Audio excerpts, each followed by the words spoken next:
Before I start, everybody stand up and stretch. Come on, everybody.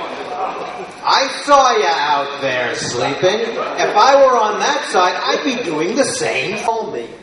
I'll be glad to answer questions. Tomorrow morning, till about 12:30, I'm here. You have any additional questions? Ask. I'm here for you. So let me take these out. I'm putting them here. You don't have it? Take it. You want to contact me? I don't guarantee that I'll answer immediately, but I do guarantee that I will answer you. Now, the book itself, I don't want to take them home either, but I am not making money off of them. Anybody here of Medicine Sans Frontières, Doctors Without Borders? They are a legitimate, very, very good charitable organization. You haven't heard from them yet in Japan. They're waiting till the radiation problems subside and stabilize. Then they will come in, because nuclear medicine treats people in a totally different manner. And that's when they're going to need their funds. 1,400 rupee per book. Those 5 who buy them here, I'll sign them and put whatever you'd like in there. I want to take 7,000 rupee and send it to Medicine Sans Frontières. I don't want to make money off of it. There are people who need some help. We are going through problems in this world now we haven't had, other than 3 Mile Island, Chernobyl, and World War II. Let us hope that there are sufficient funds and sufficient help to take care of the unexpected disasters that has occurred. And let's hope that we can minimize the disasters that occur in the future. And please, as I said, buy a book. I'm not taking any money home. I'm contributing it. It's to a good cause. Now, Mr. Singh here, when he sees me raise my hand, it's time to change the slide. And I assure you, I used underarm deodorant, so you won't hurt from that. Okay. I'm going to talk about, and sometimes I'm going to use the microphone, and sometimes I'm not because I speak loud. I'm going to talk to you about Singapore and Hong Kong first. Singapore and Hong Kong share something with India. The British system and the concept of the budget. You know what that means? On February 18th, Singapore's financial minister, Mr. Shanmugaratnam, wound up presenting the budget for Singapore. On the 23rd of February, 5 days later, John Chang in Hong Kong, the financial secretary, presented the Hong Kong budget. And based on the British system, there's a lot of similarity. Anyhow, Singapore, interestingly enough, has absolutely no overall budget deficit. Funds are not accumulated for a rainy day. There are a lot of things I don't like about Singapore. I've learned to respect a lot of things that have been done there, though, in the past couple of years. A few years back, I paraphrased 20% corporate tax rebate of up to 10,000 Singapore dollars in the next fiscal year. 10,000 Singapore dollars. But 85% of the corporations in Singapore don't pay enough tax to get that maximum. Oh, wait. 85. I'm at the same slide. He just did it. Okay, I'm sorry. Then I'll raise my hand again. My error. I apologize. You're right. I'm wrong. I've been a bad boy. Okay, I'm picking them all up today.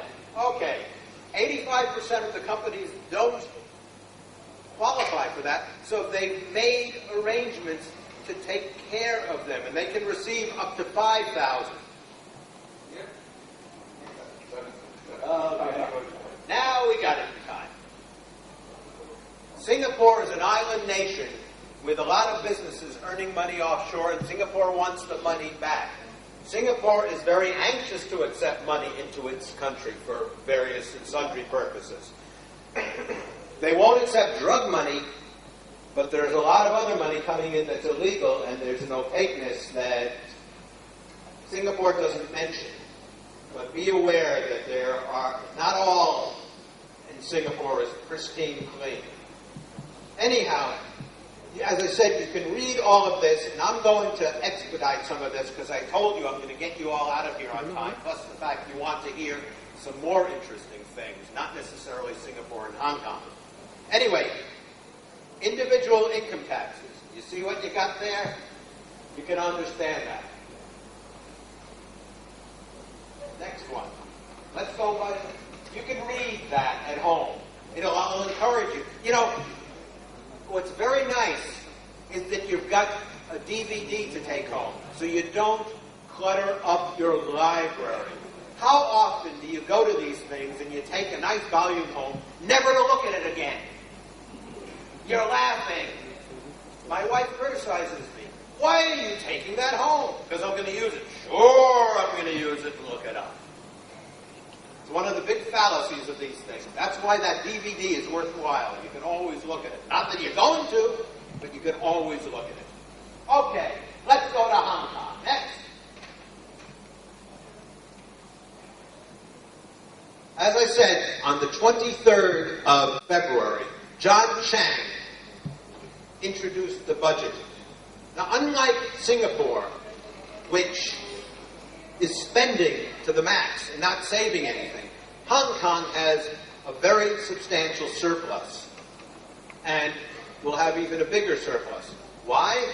There's money pouring in from China, investing in anything imaginable. I have a problem this August. My 2-year lease for my apartment that I've been in for 17 years is up. And I fear that I'm going to lose the apartment because I'll be darned if I'm going to pay an additional 30% rent. When people are buying at ridiculous prices, they in turn expect to rent at ridiculous prices. And there are problems in the country. Hong Kong has budgetary surplus, and there are problems with the budget presentation because people felt money should be going towards the people, not supported by Hong Kong. Anyhow, here is basically Hong Kong's budget and what was proposed on February 23rd. Firstly, a residential electricity subsidy of 1,000 Hong Kong dollars per household, a cost of 4.7 billion Hong Kong dollars will be given. I'm a beneficiary of that. I read. You know what it means effectively? I can run my air conditioner all the time and I'm not going to be charged electrical bills for the next year. Is it fair? No, but that's Hong Kong. Those who own property are going to get property tax rebates. The problem is, of a city-state of 8 million people, 500,000 people own property. They're the only beneficiaries of this. Is it equitable? Not necessarily. There's going to be a tax exemption ceiling for elderly dependents, for elderly residential care,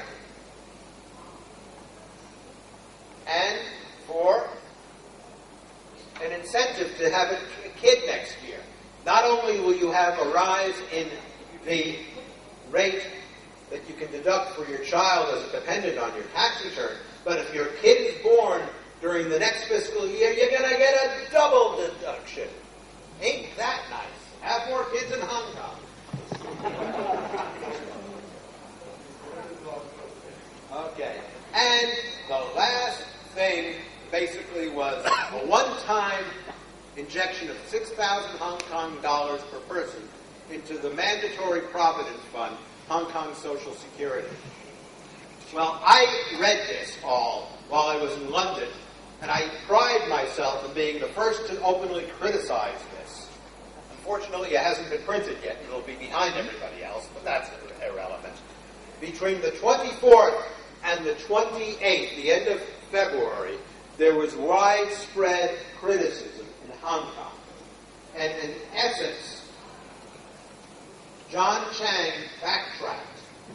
John Chang, on the 1st of March, proposed a direct cash handout of 6,000 Hong Kong dollars to all adult permanent residents of Hong Kong. Now, I live in China, but I'm a permanent resident of Hong Kong.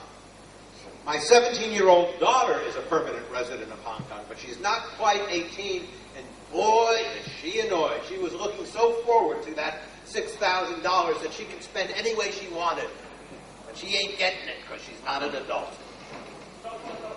There's still dissatisfaction, and what happened because of that? Hong Kong, which is normally placid, saw a protest. The police reported it at 6,300 people. The protest organizers said 10,000 people. So split it in half. 8,000 people came out. And there's this widespread dissatisfaction.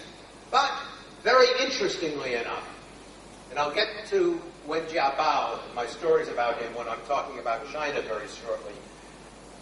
The National People's Congress just adjourned. On May 14th, Wen Jiabao conducted his annual 3 to 3.5 hour press conference. And when pressed with the situation in Hong Kong, let me quote from the 14th of March, South China Morning Post. As per Wen, Hong Kong should use its ample reserves and public revenues to strengthen the social safety net and take better care of the poor and the vulnerable.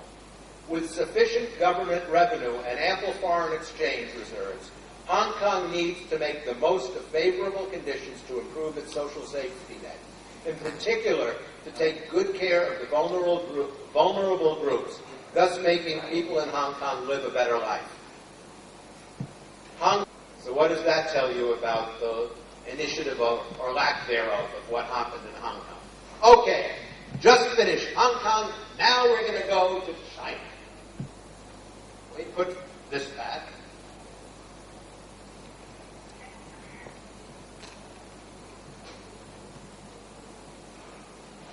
Ta-da! Got my China stuff.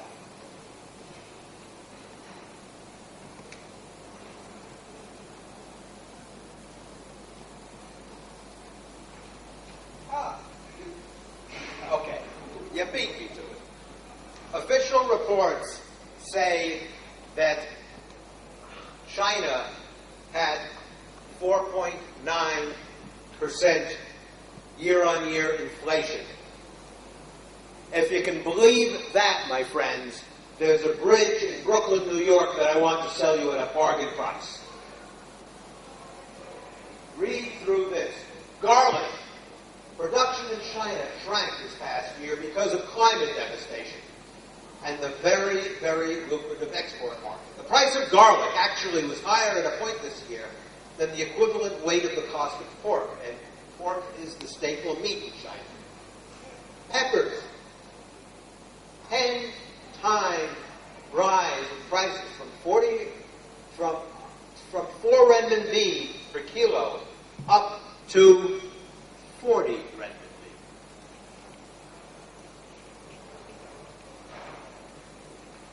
Potatoes, 84.5% month on month, 4.9% year on year consumer price index increase. Mung beans went up. Ginger went up from 4.5 renminbi a kilo to 10 renminbi a kilo. You got vegetables on the next page and sugar prices on the next page. Then you've got traditional Chinese medicines, just like Ayurvedic medicine. TCM is important. I trust it. I've gone to the Chinese bone setter when I had a sprained ankle. In the United States, I was in a cast for a month. In China, they put some scalding, foul-smelling heat pack on my ankle for a day. And the next day, they put it again. And the third day, I was walking. So there's a lot to be said for traditional medical practices around the world. 7,000 years of accumulated practices, in spite of what the American Medical Association or the British Medical Association might say, I'll tell you, there's a lot to be said, and I am an advocate of it.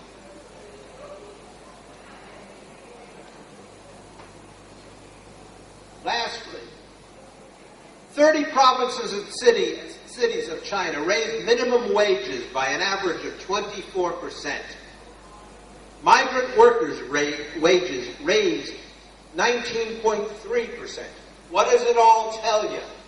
Don't believe the 4.9%. That's my segue, my entree into what transpired this year. Now, I'm going to actually hedge into the 5-year plan a little bit later, but first I want to talk to you about other things that have been transpired this year. Are we okay? In a joint circular issued by the State Administration of Taxation and the Ministry of Commerce. Now, so far as I know from all my readings, the Ministry of Finance and the Ministry of Commerce in India don't really get along. So far as I know, in China, they are bosom buddies.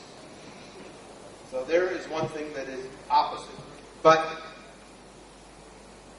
the SAT and the Ministry of Commerce on the 5th of November announced preferential enterprise income tax policies would be implemented in 21 cities using service outsourcing as a means of development. I'm bringing this up because there is nothing to prevent outsourcing service firms in India from looking into development in China. If we are to have peace in this world, if we are to wind up fostering development, we have to have regional trade, and we have to develop trust with neighbors. And I'm going to be very, very Shakespearean in my explanation as to why I think that the thieves of two corrupt societies can work with one another. Shakespeare said there is honor amongst thieves. Think about it. Laugh about it. Look at it lightly. But it is absolutely true and correct. There will be so many safeguards because of mistrust between one another that I honestly think development of trade will work. Look at that list of cities. They go throughout north, south, east, and west. I know for a fact that Tata Consultancy Services is benefiting from this. How many other companies in the outsourcing field are making money by taking advantage of trade through China? If you have clients, if you have people who you know are in this field, have them look into it. I also am going to say, and this is not in any of the slides, I don't believe a word when everybody's talking about the BRIC nations. Brazil, yeah. Russia, I think, has nothing to do with it. I look at basic. Brazil, ASEAN, South Africa, India, and China. This is the economic future. These are the jurisdictions that should be looked at. Russia has natural gas. Russia has oil. Russia has an aging society that is decreasing in size faster, and I think there is no real commonality with Russia that the other countries share.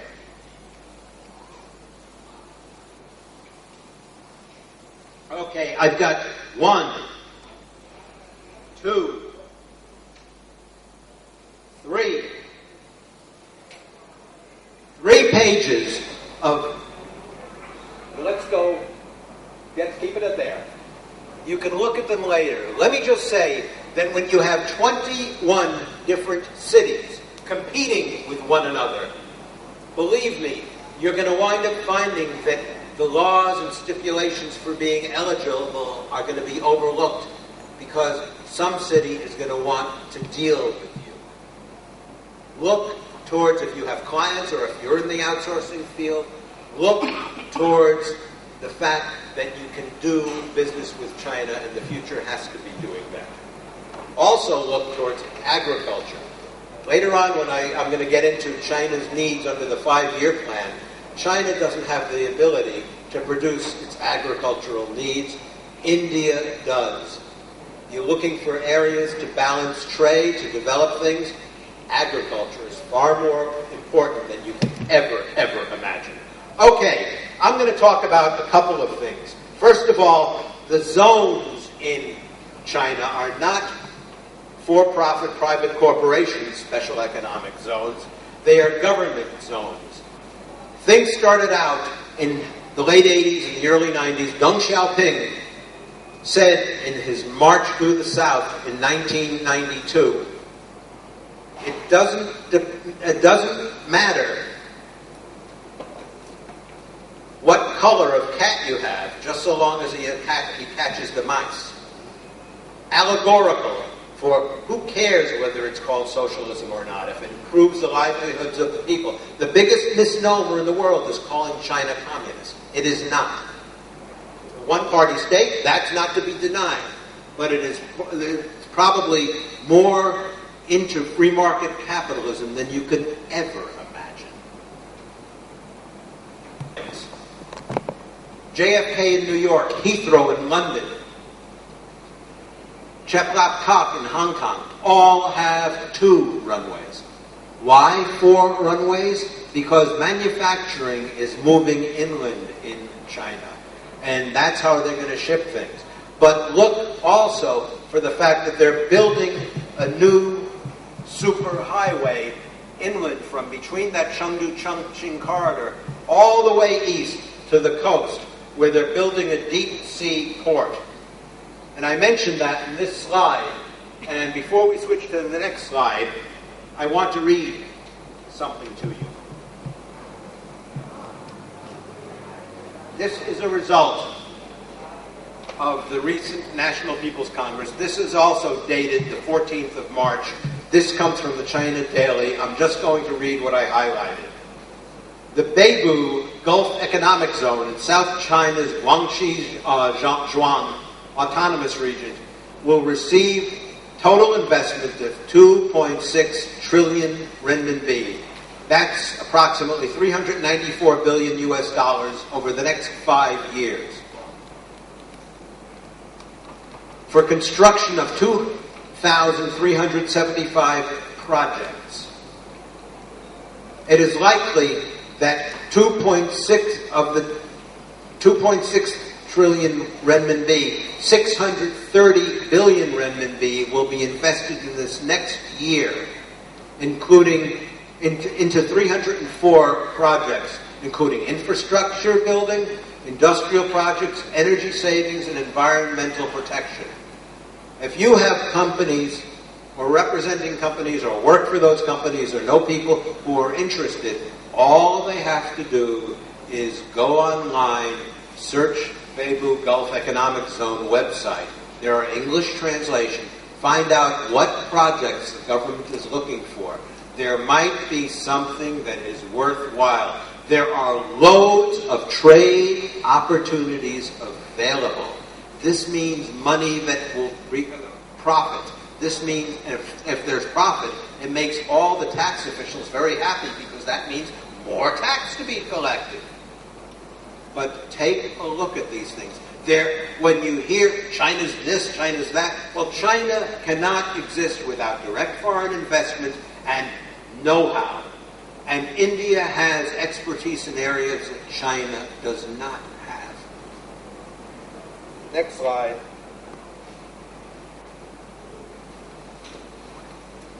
I got to tell you about a brand new type of economic zone. And I bring this up only because this is part of the 5-year plan. It is really, really interesting. China Daily announced on the 7th of March, the opening day of the National People's Congress, that the Qingdao Blue Economic Zone is going to be developed. Emphasis will be placed upon port logistics, modern fisheries, coastal industries, seashore tourism, marine biology, and advanced usage of seawater, desalinization. This is a bold economic and technical venture. It's going into new areas that nobody has done before. I'm pointing this out because these are ideas that can be generated for mutual beneficial development. Next slide. There'll be multiple zones in 4 different locations, and Qingdao City will also introduce marine vocational education, re-education of people so they can be employed in these economic areas. This is really interesting, and this happened before the earthquake and tsunami. A regional pilot zone between China, Japan, and South Korea is more than just under consideration. Specific talks have been conducted. And a Qingdao-based Sino-German ecological park is soon to start development. This has already been funded. Think outside the box. There are other areas for getting involved in economic development. And as I said, what does this have to do with taxation? Very simply this. It develops new sources of revenue. With new revenue streams comes new taxation. It is all symbiotic. It works together. It truly does. Okay, now let's get to more aspects about the 5-year plan. How are we doing on time? Okay, good. I'm going to speed this up because I want to get to at least 25, 30 minutes on the United States. There are the first and most important comment that Wen Jiabao made when he introduced opening remarks for the 12th 5-year plan. And I've been following the past 4 5-year plans, which are true economic blueprints of which direction the nation will go under the next 5 years. There are 5 basic expense categories: food, housing, medical, social security, and education. I think India has the same problems, and it has to tackle and is tackling those same areas. They're the basic needs of life to keep the masses sustainable and to keep people content. I'm just going to talk about agriculture and why there's a need for economic cooperation.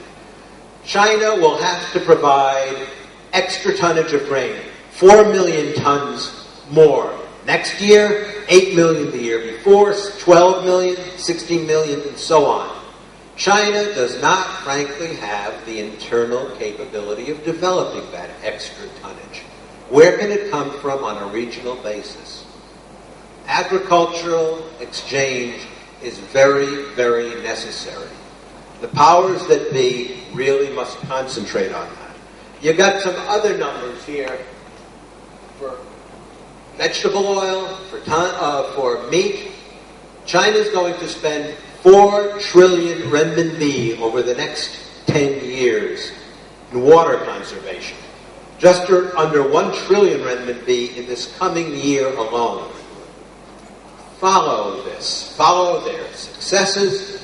Follow their failures. Maybe they're doing things first. Maybe they can afford to do things faster because it's a one-party state. But follow their successes and their failures as well to implement what you need in this wonderful country of yours. Please, follow it. Don't listen to the political rhetoric on either side. Follow what is being done in China with the money. What works, copy. Housing. China's planning to build 36 million affordable homes in the next 5 years. 36 million. Can they do it? That's an open challenge. I think they can. I first went to Shenzhen, the border city right across from Hong Kong, in 1986. Population, 325,000.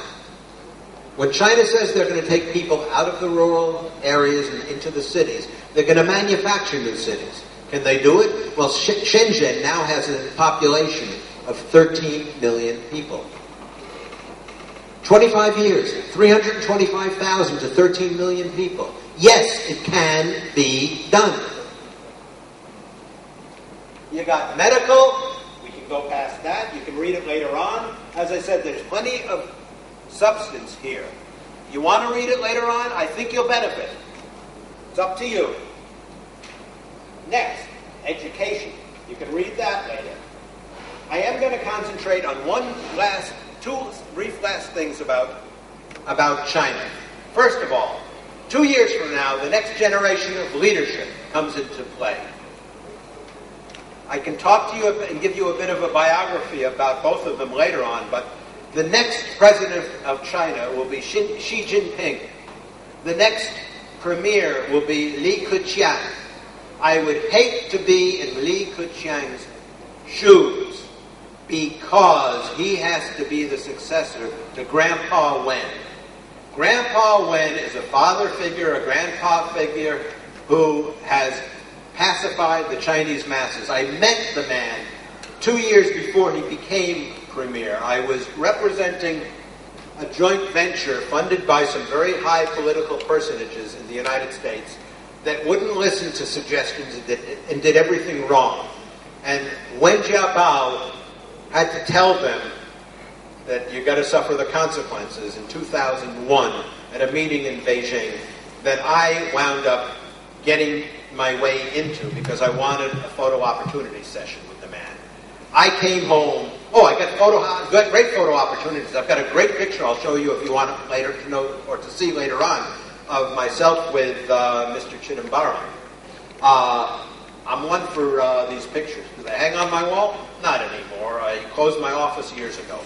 I'm practicing out of my house, which is nice. That's the benefit of the U.S. tax system, which I'm going to get into soon. Anyhow, I just want to read tax implications.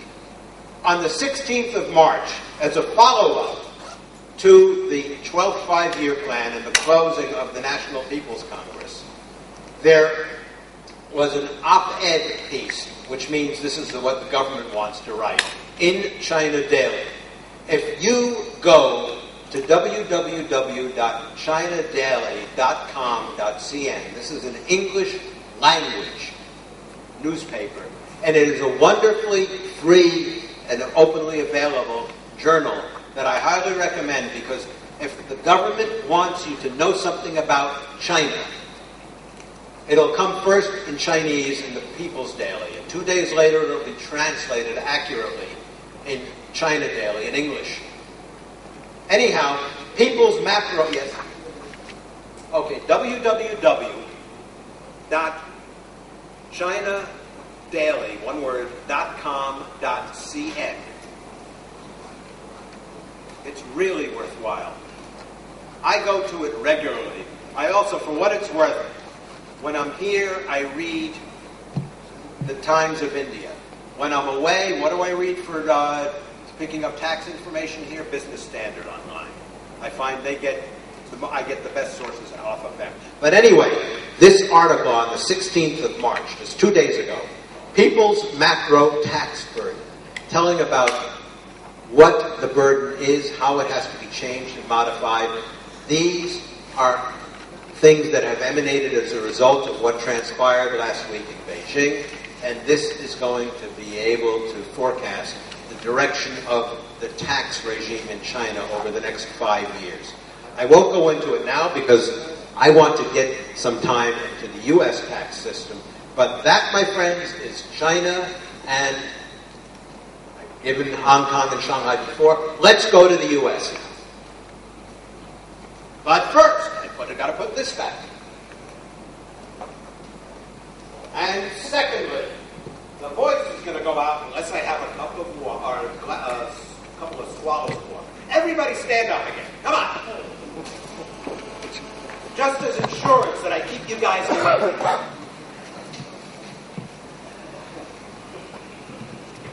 Well, am I keeping them away? I hope so. You staying away? I told you I'm a loose cannon when I come out here. You don't know what I'm going to do next. I don't either. That's the problem.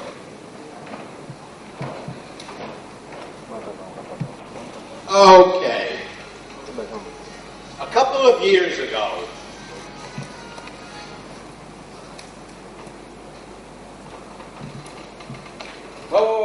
go back. If you don't already know, privacy and secrecy are things of the past. How many of you have Facebook accounts? How many of you with Facebook accounts are aware that everything you have on Facebook is public knowledge, and if you ever took a picture of a friend and labeled it and put it on Facebook, You could do a Google search, and that friend will show up on that Google search. There's no such thing as secrecy anymore. And that's why I'm wholeheartedly in favor of Julian Assange and what has happened with WikiLeaks. Well, there's such a thing as BankyLeaks.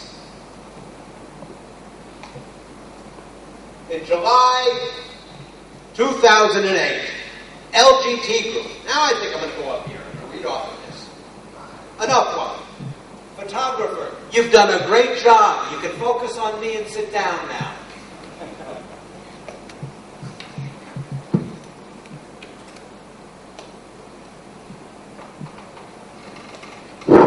It works. Works.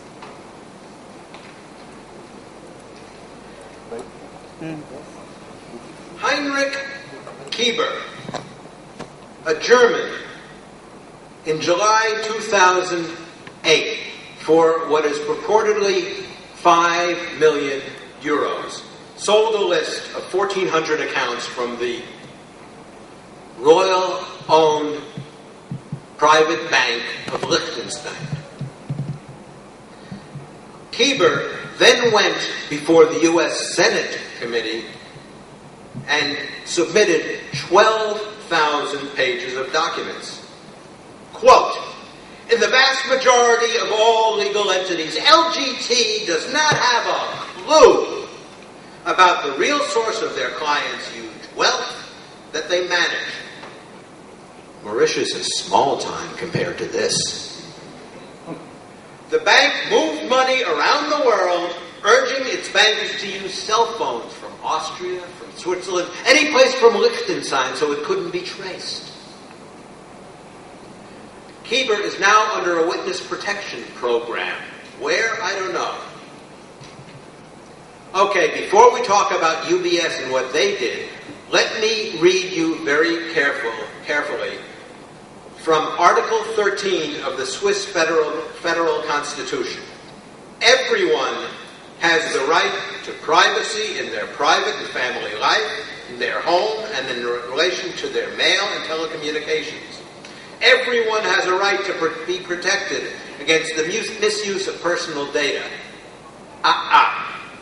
Didn't work that way.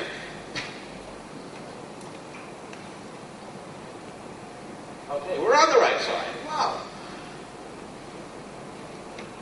The U.S. Senate started inquiring because UBS had the complete audacity to send bankers from Switzerland into the United States and sell to U.S. residents what were clearly tax evasive products. Number 2. UBS agreed to a fine of $780 million on February 18, 2009 as a result of this. $400 million of this fine represents taxes that UBS failed to withhold. I'll bet you that not one of those clients that should have had money withheld from his taxes was credited with that withholding fine paid by UBS. February 19th, the U.S. government sued UBS, wanting all 52,000 American customers. 32,000 of the accounts were secret accounts, 20,000 of the accounts were brokerage accounts. On August 12th, UBS agreed to end litigation. Next page. On August 13th, the New York Times, this was 2009, an attorney for Kaplan and Drysdale, in the world of lobbyists and law firms out of Washington, D.C. that deal with the U.S. Internal Revenue Service, those firms that suck up to the IRS, I think that the firm of Kaplan and Drysdale probably has the longest tongue. But I've got to be frank with you. I can't be that annoyed with them because if it weren't for Kaplan and Drysdale and a seminar that they put on 6 years ago in Shanghai, Sengupta and I never would have met. So there is some good with all that bad. Anyway, 2009, August 13th, an attorney said, about 5,000 names will ultimately be turned over. Next slide. Turned out that it was 4,450 names. In reality, it's 4,449 because I represented one of those cases which clearly was so blatant that the Zurich law firm that asked me to work with them had me deal directly with the Swiss Federation of Tax Administration. And I got one of the cases kicked out. Now, next. Now we're going to go on to the U.S. regulations. FATCA is an acronym. It stands for Foreign Account Tax Compliance Act. FBAR is Foreign Bank Account Regulations. Only you can't say F without a B, without a vowel before the B. FBAR doesn't work. So for those of you who know what the acronym FUBAR is, I call it FUBAR. For those of you who don't, I'm not going to say it out loud, but I'll tell you privately later on if you want to know. That was a law that was passed by Congress on the 18th of March 2010. Some of it went into reality immediately. Some was retroactive. I'm now going to go through 5 slides rather quickly, but I'm going to read these. If you are in banking, you better follow this closely. If you are in private practice and represent NRIs who have green cards or who might have U.S. passports, you better follow this closely. This will impact your clients. This might impact you. This will definitely impact banks. FATCA imposes a 30% withholding tax on income of foreign banks or investment houses that fail to identify U.S. accounts, their owners, their social security numbers, and their assets to the IRS. FATCA imposes a 30% withholding tax on income of foreign corporations that do not supply the name, address, tax identification number of any U.S. individual with at least 10% ownership in a corporation.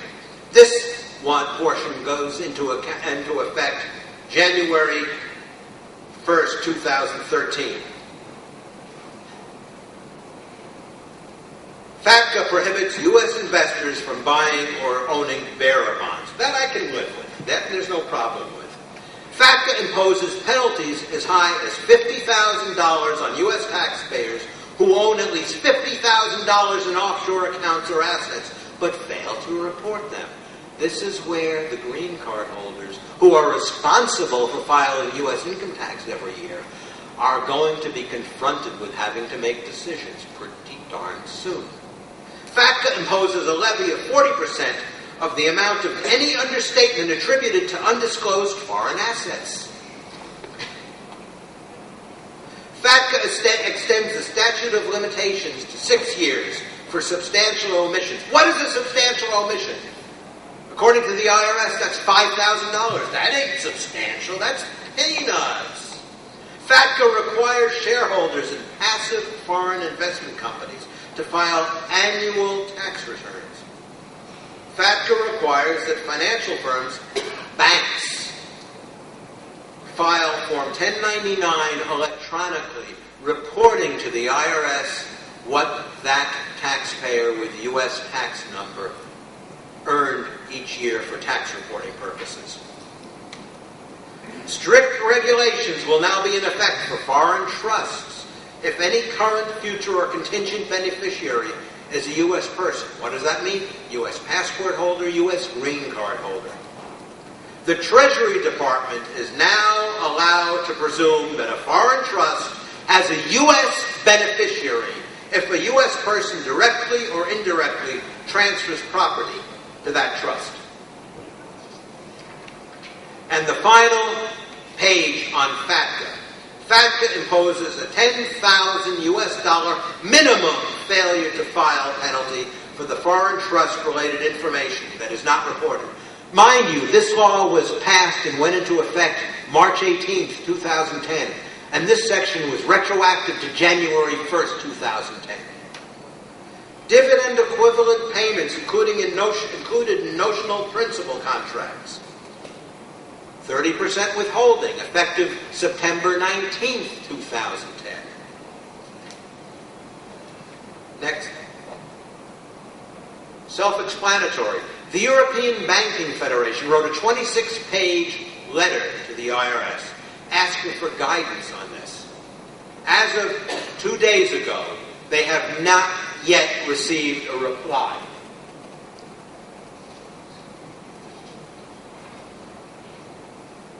There are some responses from American citizens abroad. Two slides. You can bypass those. Okay, U.S. bank matters. The assumption behind FATCA, primarily because of LGT and UBS, is that a U.S. taxpayer who has a foreign bank account is guilty until proven innocent. Somehow or another, this violates the U.S. Constitution as far as I'm concerned.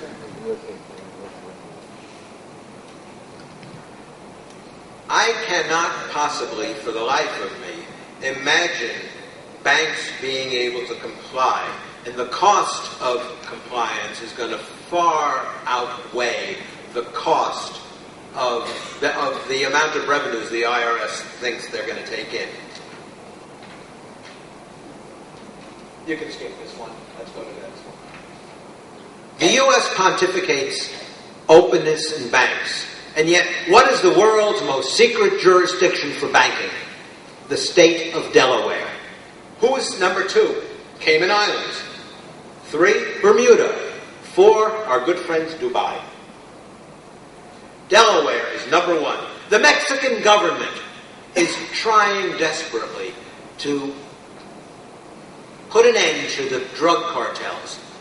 The Mexican government regularly asks the U.S. for assistance on Mexican ownership in U.S. bank accounts. Does it get any help? None whatsoever.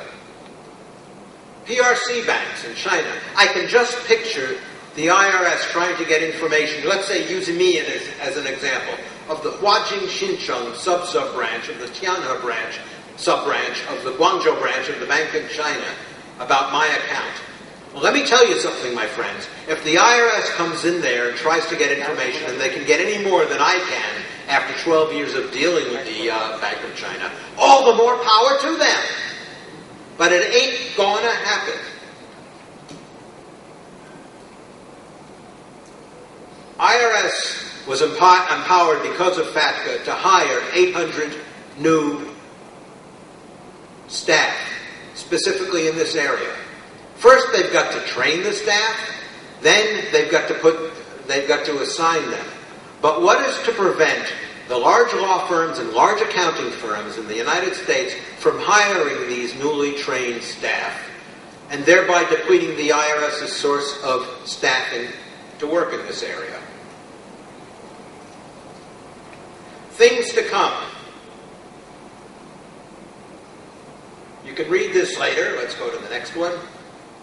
On December 4th, IRS Commissioner Douglas Shulman suggested that a second voluntary disclosure program, the one that to take place this year, was going to be put into effect. You can read this later, because what I want to get to, that's where we're going to. All of this stuff is interesting. All of this stuff is substantial. I challenge you. Read it at home. It's worthwhile. On the 25th of January, not too long ago, at the University of Southern California School of Law Tax Institute, Leslie DeMarco, Special Agent in charge of Criminal Investigations, Los Angeles Field Office, outlined the second voluntary disclosure program. This program was officially announced on February 11th. Okay, the next couple of slides are important. Let's go back one. Okay. Participants will generally avoid criminal prosecution by opting to enter Offshore Voluntary Disclosure Initiative. FATCA talked about 6 years. The IRS under Voluntary Disclosure 2 is 8 years. And there'll be a 20% penalty on tax underpayments. Next. Aggregate values of less than $75,000 US dollars, there'll be a 12.5% highest annual aggregate value of non-disclosed assets. You got a green card holder who's living here that hasn't disclosed assets. If the IRS finds out about it, there's a substantial penalty involved. That's not nice. If it's over $75,000, those NRIs who come back here made their money. They can afford it and they have over $75,000 socked away. 25% is the penalty. For certain inherited or gifted bank accounts with minimal account activity, okay, there's 5%. But you got to report 2003 through 2010, and it's very invasive. You can read this one later on your own. Now I want to mention two things. There are alternatives. The IRS happens to be pushing OVDI, Offshore Voluntary Disclosure Initiative. But at the same time, those who are regularly filing tax returns are filing Form TDF 90.22-1 where everything is listed. Let me quote from the middle of page 2 of the instructions, right-hand column. Extensions of time to file federal tax returns do not extend the time for filing this report. There is no extension of time available for filing this report. If a delinquent FUBAR is filed, also attach a statement explaining the reason for late filing. Okay, that's fair. Explain a reason. An amendment of a previously filed FUBAR is accomplished by checking the amended box in the upper right-hand corner of the first page of the form, making the needed additions or corrections, and add a statement of explanation. That's fair. But here's the kicker.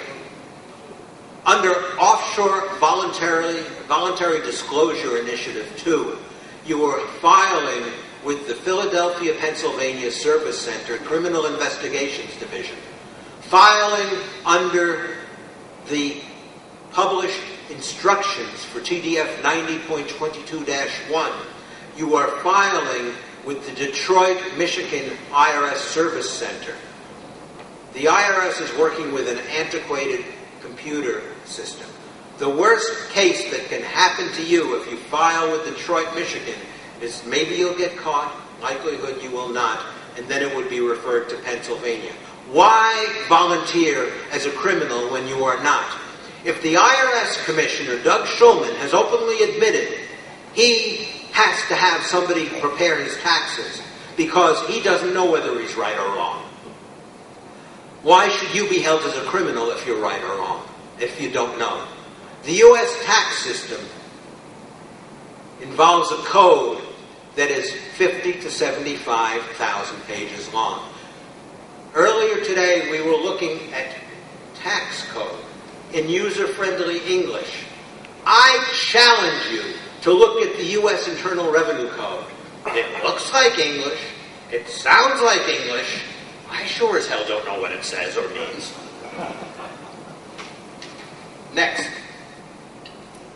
Regardless of whether you like the U.S. law or not, what I advise everybody, the law is the law is the law, and I sure as heck do not encourage you to transgress the law. Especially since I'm not willing to give up my CPA certificate and license. And whenever you mail something to the U.S. Internal Revenue Service, they lose things with reckless abandon.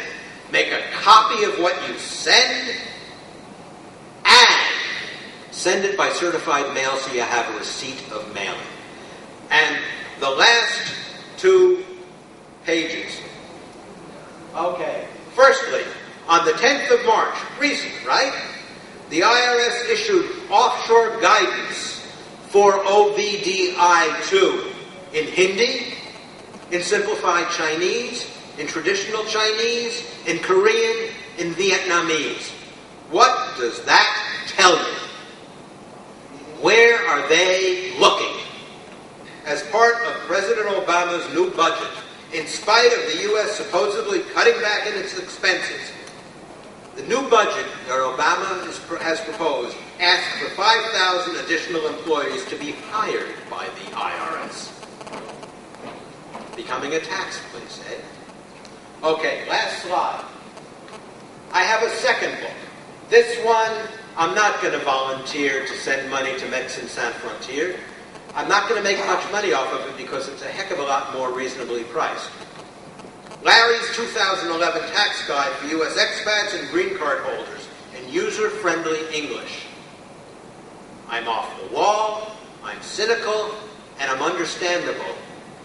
And I have in there forms that you'll never find available at the U.S. consulates that are absolutely essential if you have a client or if you're involved in needing to file anything with the U.S. Internal Revenue Service. Okay, as I said, I'll answer questions now, I'll answer questions tonight, but those questions will probably have to be in the bar where I can watch the cricket match as well. And may I make a suggestion? The next time, Sengupta, that you do one of these things, that it coincides with something like the World Cup, have a split screen so those who don't want to listen can watch the cricket match at the same time. I hope I have been substantial and satisfying to you. If you don't like it, you can hiss. If you do like it, tell them to invite me back next time. Thank you very much.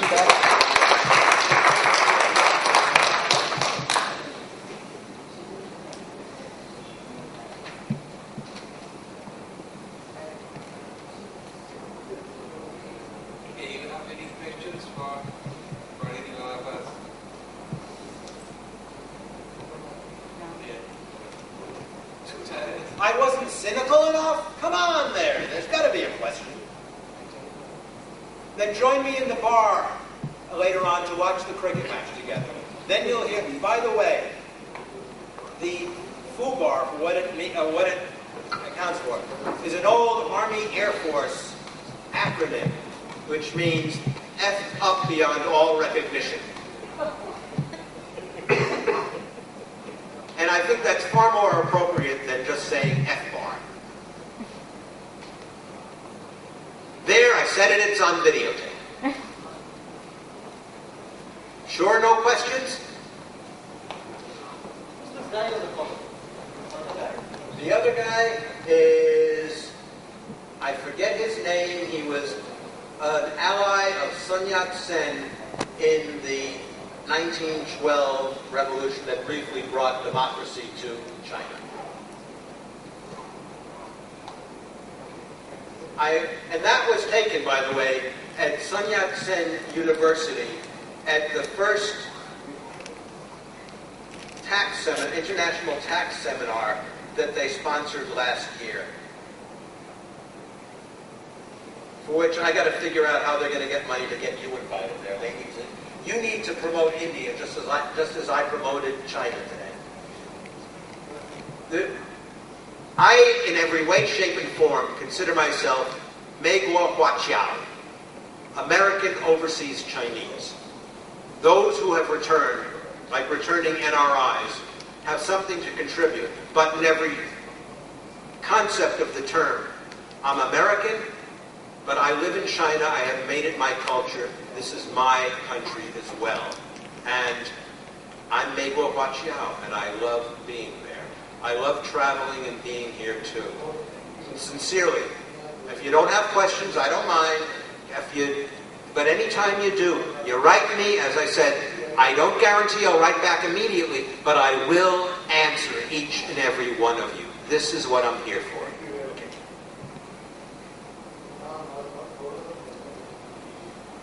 Okay, if there are no questions, then we'll wind up today's seminar with